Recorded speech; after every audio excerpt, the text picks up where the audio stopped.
Сегодня будет праздноваться мой юбилей. Участвовать в нем будут все те, кто со мной шли по жизни. Это мои дорогие коллеги, это наш замечательный ректор, это мои ученики. Их будет много, но это только малая часть всех тех, которые я выпустила в жизнь. Многие и в других странах, и тут большое количество. Они все выросли, они стали заведующими отделениями, заучами, директорами школ. И, конечно, я ими очень горжусь. Если вы не скажете слово и спите. Самая любимая у нас Полина Абрамовне, 35 лет, скажем. Давайте похлопаем, поздравим ее.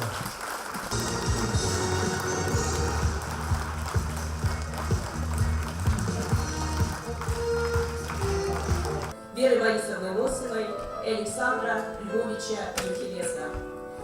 Полина Абрамовна является наследницей великой школы, пианистической школы Константина Юндова. По распределению Полина Абрамовна приезжает во Фрунзе.